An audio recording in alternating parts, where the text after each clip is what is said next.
Gen Z is getting really nostalgic, including for times when we were not even alive. I'm Cam from The Bulwark. I'm joined today by my friends Rod Benson and Chris Carden to talk about what the fuck is going on. But first, I want to open with an AI video that went super viral and I thought was kind of creepy and weird and racist. Let's take a look. You know the 80s miss you, right? Let me guess. No one even talks face to face anymore. Here? We're out until the streetlights come on. You should stay. The world feels real here. We've got mixtapes, Friday night diners, cruising down Burnside in your friend's Camaro. What's 2025 got? Yo, what are you even doing in 2025? Out there, it looks like everyone's glued to their phones, chasing nothing. No block parties, no Friday night hangout. Do you even remember what it's like to really be here? Out here, time doesn't race. It breathes. And if you've forgotten that, Then maybe that's why the 80s are calling you back. Yo, you coming or what? You don't get it. The 80s wasn't just about neon lights or mixtapes. it was about being here, actually being with people. No screens in your face, no noise from the future. Just the moment. The 80s miss you. We all do. Maybe it's time you came back. Okay, not to be woke, but I do not think it's an accident that there is not a single black person in this video. And I think that this video makes a lot of points about how we're not socializing and finding community with each other enough anymore. But there's just something a little creepy about it. And maybe that's just the AI. Maybe that's the weird, like, wide-eyed tone that everybody was looking at you with that kind of looked like a fucking cult. Rod, I'm interested in hearing what you have to say about, like, how your friends are talking about the past, because I feel like the way things are right now, everyone is like, gee, I kind of fucking wish I was born 20 years earlier. Man, it's first of all, that's the first like AI video I've like had to watch front to back. And it like hurt my soul. I was like, God, it's getting worse. You're right, it's super racist. It's not even close to not being racist. I don't think it's now again, it's not racist on its face, but it's like, what was the 80s? I mean, a lot of none of that. Like some of it, but you know, I went on my own like kind of visit to the past this past summer, just trying to find movies that like make like that bring back like kind of that good energy, maybe what that's tapping into. But you know, if you watch Empire Records, it's like I think it fits like right mid 80s like type of movie, or maybe late 80s. And it's a lot of it's not that great, right? Like everything's kind of dirty, there's smog, people are fighting, like they're on drugs and stuff, but it's like it's just real. And I think people are having nostalgia for something real. And the way to sell something real to today's world is to make it as fake as possible. Make it just seem safe and perfect, and like everybody's just hot and their hair pops. That's not. I read The Watchmen and stuff, right? If you like, V for Vendetta came out in the mid '80s. There was a doomsday clock. They tore down the wall. It wasn't that, but it was real.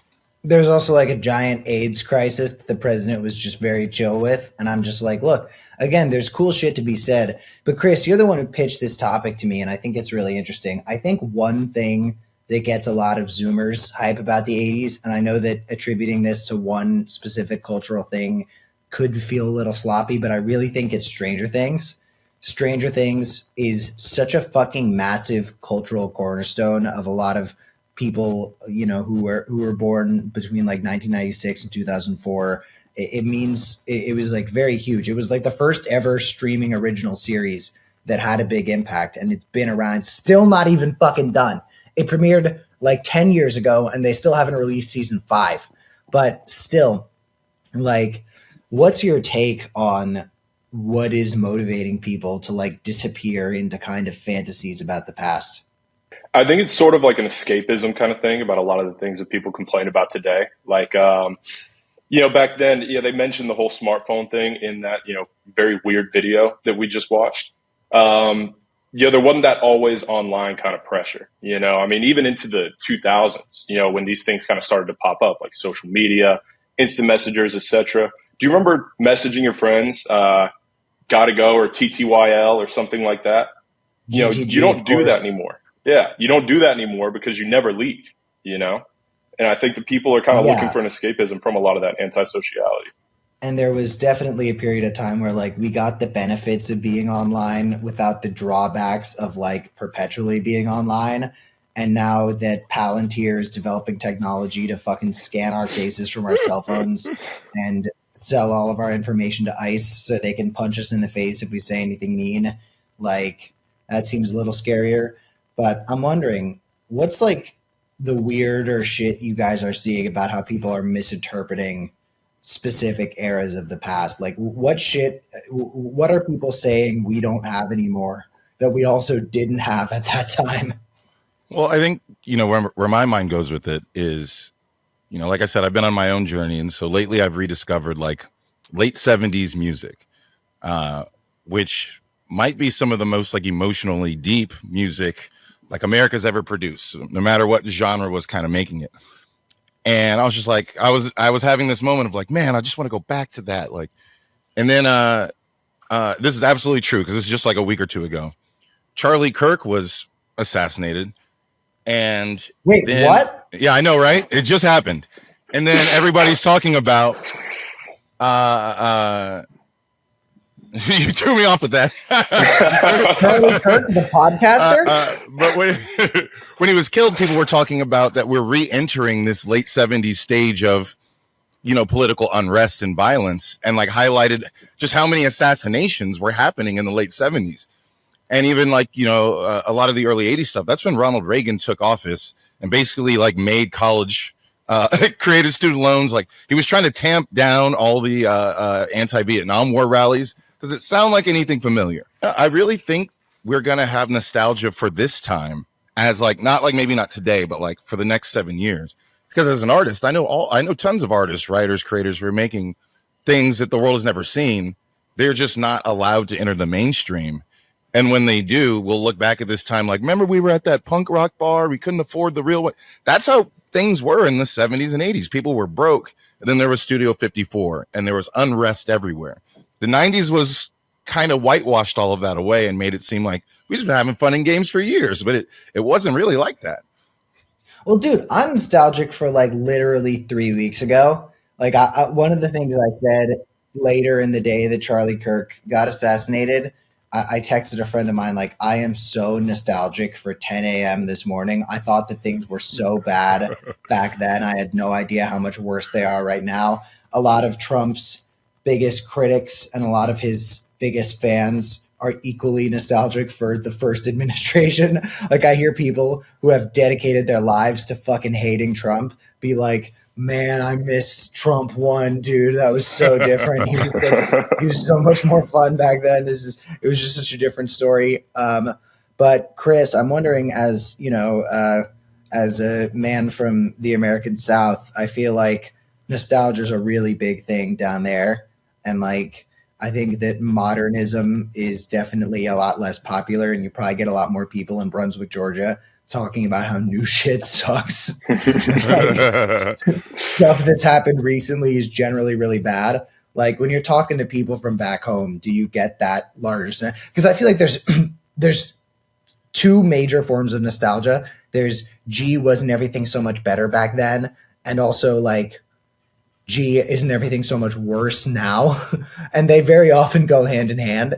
But there's some nostalgia that's like more motivated by a longing for when things were easier, and there's some nostalgia that's more motivated by just how much you hate the new stuff.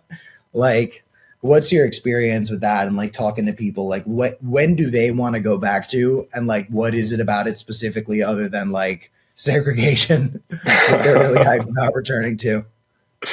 It's definitely much more about hating the new shit.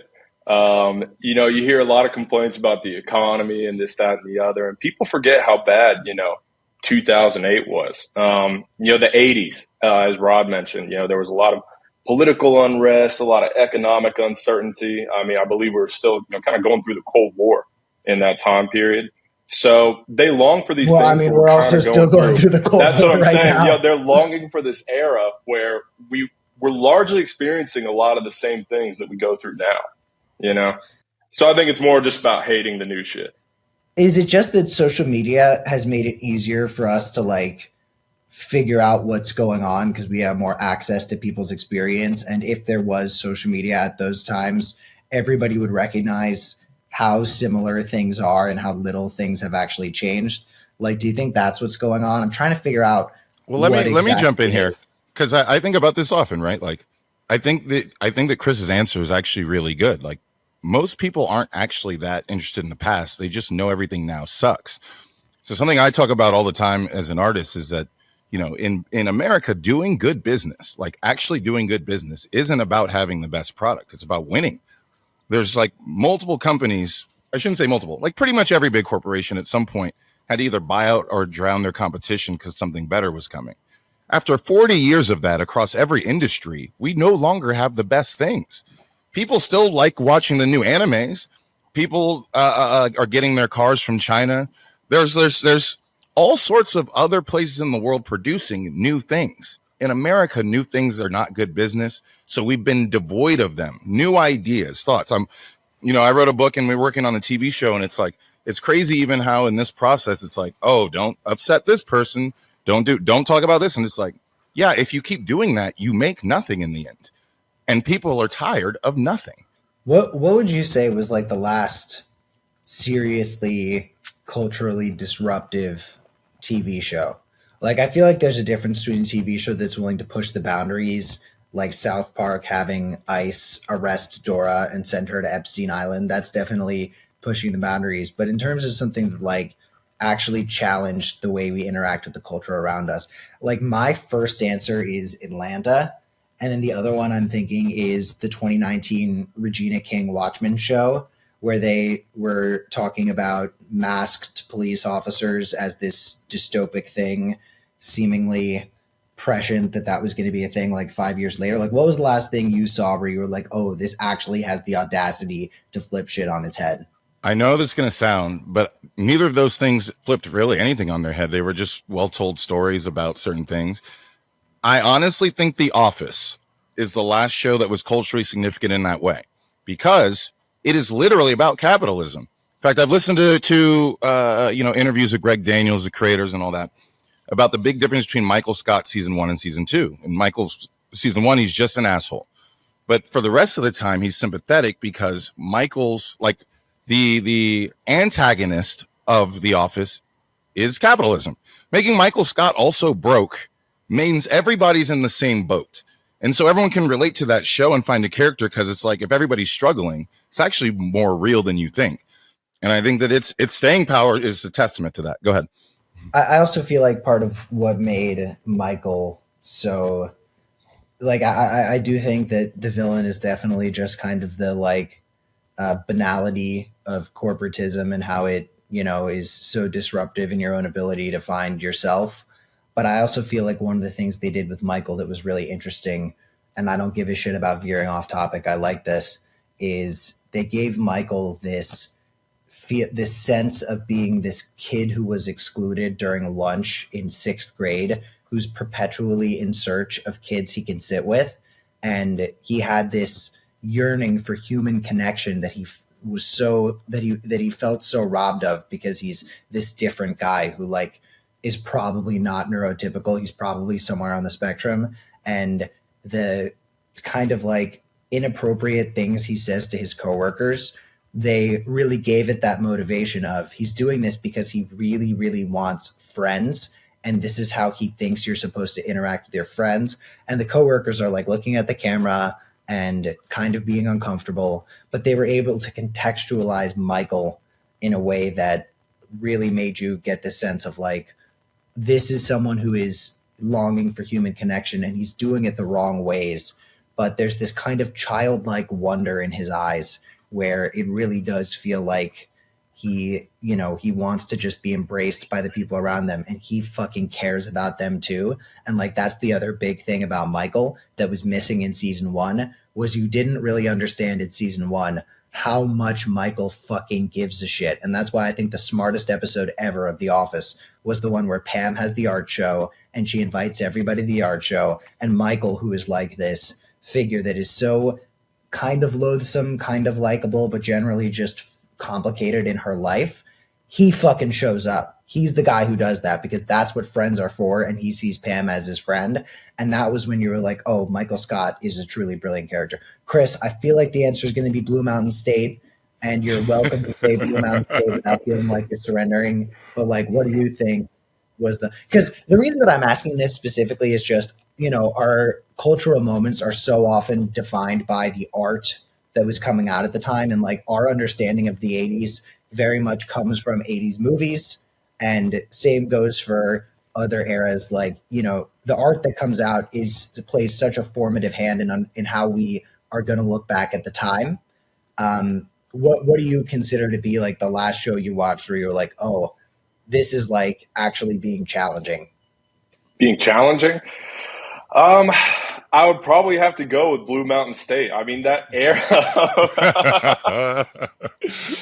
that era, that kind of archetype of dude, that almost overt frat boy, that was kind of like the end of that era of just like white college frat bros kind of ruling the campus in a way, if that makes sense. It was definitely kind of the end of an era. It was before social media kind of took over. It was before the stuff that the guys on the football team would say could like be posted online.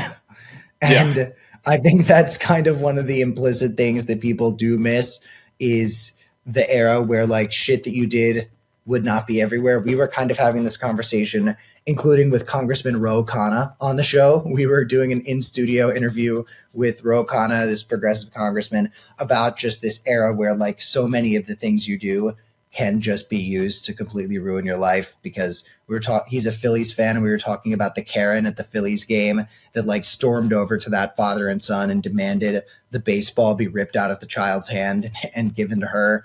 And, I was saying, if you're somewhere that there's cameras, it's best to assume that what you're doing is going to be seen by everybody. And I don't think that's a good thing. I don't think living in, my ex-girlfriend used this term, I think it's a panopticon is the theory. I don't think living in like a period of time where everybody can see everybody do everything is necessarily a good thing. But I think regardless of how negative an idea it is that we're kind of in a surveillance state, including on a person-to-person level, you do have to survive in that, and you do have to figure out how to navigate it. So I say to people, like, unless you can 100,000% verify that there are no cell phones near you, be fucking careful. Be careful if you're in public. Anyway, I just want to get closing thoughts from you guys. Like, do you think that there is anything right now that can shift in the culture that makes people think more about the future? Or do you think we are just in this kind of postmodern era where it's just going to be more and more like pining for bygone eras? I think the nostalgia is always going to be a much more present element in our culture than looking forward. Even in the 2010s when I was in college, and the 2000s were, a little too recent to be nostalgic for, everybody missed the 90s and the 80s. There are always going to be problems in our world, and nostalgia is almost a form of escapism, wanting to go back when things were better, and I don't think people really consider the fact that you're really just getting highlights when you're seeing those aesthetics. We touched on it earlier. A lot of the issues today are kind of mirrored from the 80s. And yet everybody misses the 80s and remember it as nothing but this happy time. Rod talked about the music and how much better it was. There's probably a lot of really shitty songs that came out in the 70s. And then there were some that stood the test of time, just like there are some that we're going to be listening to forever that have come out in the last like 5 years or so. So I do think it's a form of escapism that I think is just human nature. So I disagree with just that it being human nature. Yeah. I think I'm a little older than both of you guys. I know I don't present like it, but I'll be 41 in a few days. And what? I think that there's, a strong Jesus difference Christ, in how dude. Someone 10 years younger than me sees all of this. But I spent a lot of time in Japan, Korea, France, whatever. They don't have the same, maybe Korea a little bit, but the same desire to escape that we do.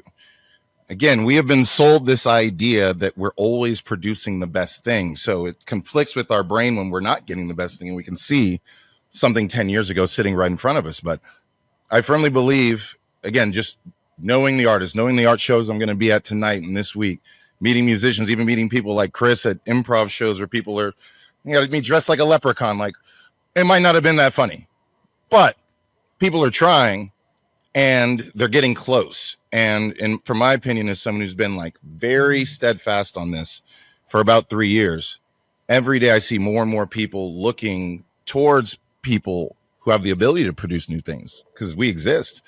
I would say even some of the way that news changed after the election, with channels like this, some of the other, more left-leaning channels started not only producing more, there became more of them, and they're talking about a wider breadth of things.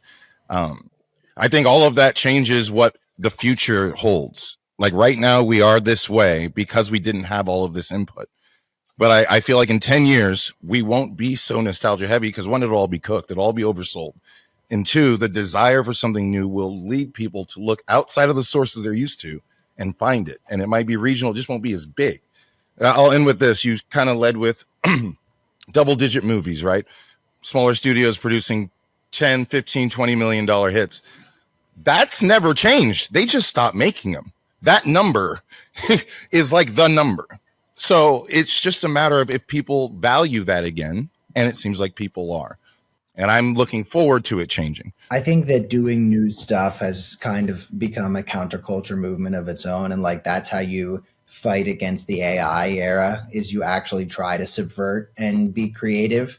Because even in like the big Marvel movies and the big genre films that Disney puts out and everything is just a retread of a retread of a retread. That's why the next Avengers movie is about all of the new Avengers meeting with the X-Men from the 2000s movies, and they're bringing out like the now 60-year-old people who are playing the X-Men, because everything is just nostalgia. And I think that it's just something that, and we didn't touch on this too much, but we're running out of time. Like, I think that it's so much an economic thing, and how like when people have more money in their pockets, they have more of a sense that new things can happen in the future. Whereas when they run out of money and they can only buy Labubus, like they're like, okay, well, let's try to recapture the past, because I don't really have a sense that there's new promising stuff coming ahead. Where, and it makes you think of like the Chicago World Fair, where like they were saying, oh, in the future we're gonna have fucking jetpacks. We don't think that anymore. We the only cool stuff that is gonna happen for people. Chris just made a face. The only cool stuff that's gonna happen for the people in the future is gonna be shit that Jeff Bezos is building for Katy Perry. I digress. Rod and Chris, thanks so much for joining today. And everybody, if you're watching this, other than liking and subscribing, one other thing that I can recommend is think of something new and think about the future. The past is going to be there anyway. You can remember it fondly. You can romanticize it, do whatever you want. But just be like, what's something I want to be doing in 10 years? What's something I want to see in 10 years? And ruminate on that for a minute. Buy Rod's book. And buy Rod's book. With Bulwark, we're Cam and Rod and Chris. Thanks so much. See you all soon.